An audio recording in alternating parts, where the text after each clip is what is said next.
Oh, year four. So, moving on, lesson three this week, last one.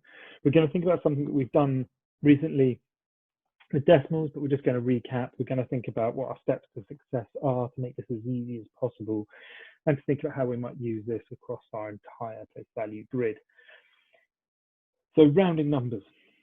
What we need to think about is what are the steps to make sure that we get it right each time, and how we can make our life slightly easier.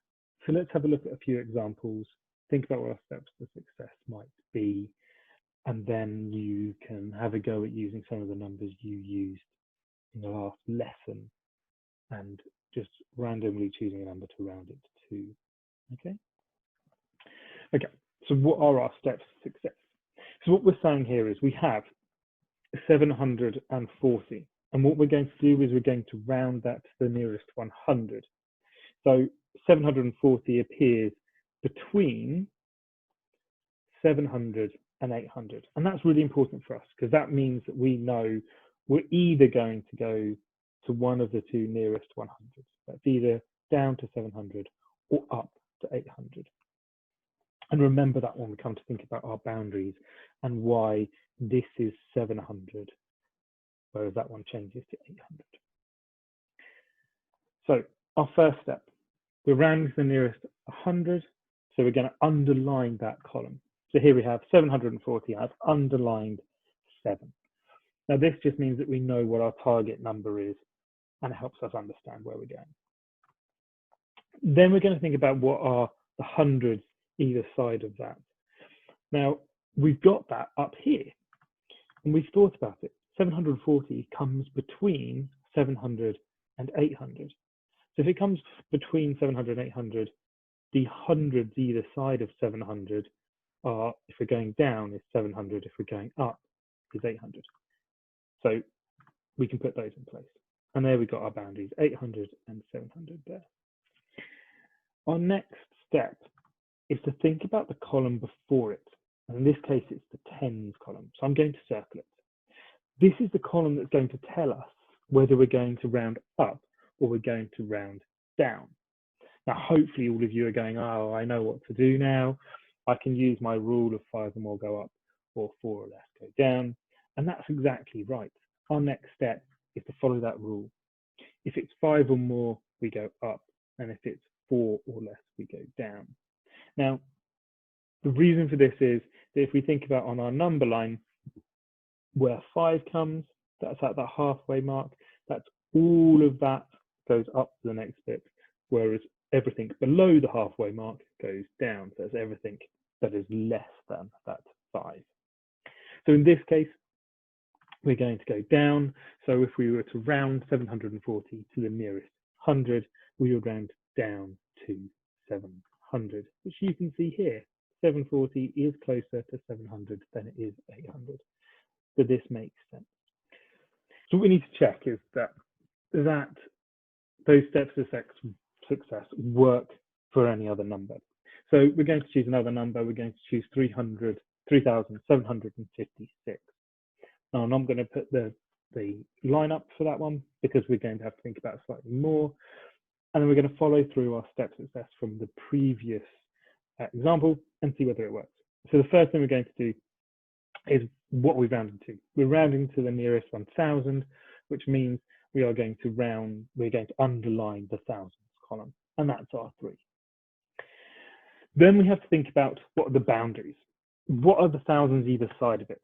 Now, what we have to think about is on our number line, where would this come? What 2 thousands would be either side of it?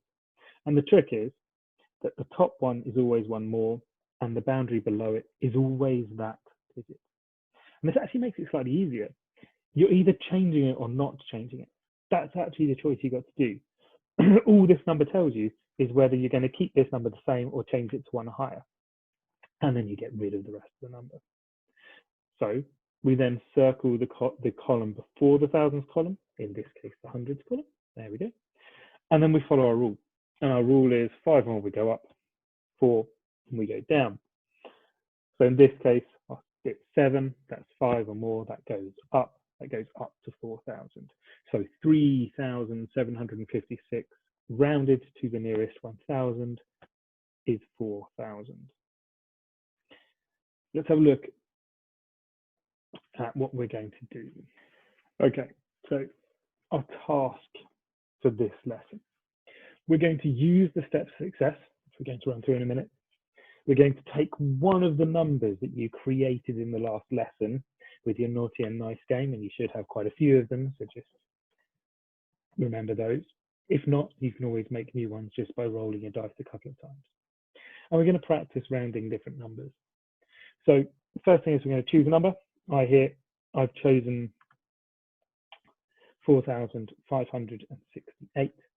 And then I'm going to choose a random column and then round it to the nearest value in that column. So in this case, my random column I'm going to round to is, I'm going to round to the nearest 100.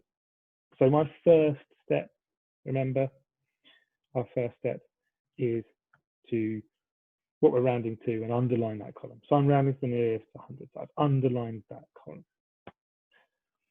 Then we have to think about, okay, so our next step is to think about the boundaries that come either side of it. So remember, the lower boundary is the number in that column. So in this case, our upper boundary is going to be 600 and our lower boundary is going to be 500. So we've got those two there. Then the next thing it tells us to do is to look in the column below it. And that's your target column. That's our column that's going to tell us which way we're going to go. And we circle that one. So the one we're going to look at, the one that's going to tell us what to do, is this 6 here. And that 6 tells us whether we're going up, rounding up, or we're rounding down. And again, we follow our rule, and that is 5 and up, 4 and down. This is more than 5, so we're going to go up. So we're going to go up to the 600 there. Now, this is the little trick. Anything before the number stays the same. So this 4,000 is still going to be there, still going to be the 4,000. Then we look at whatever we're rounding it to, and we've decided we're rounding up to 600 because this is the column we're changing. And what that does is then gets rid of any number or any value below that in the place value. It gets rid of these, including any decimal points that you had. So our new number, rounding to the nearest 100, is 4,600. Have a go at trying to round some of your numbers. Any examples that you want to put up onto Tapestry, please do, and I'll have a look. And I hope to see you soon in school or watching these videos, and we'll keep recapping some of the things that we've done before. I'll see you in the next lesson.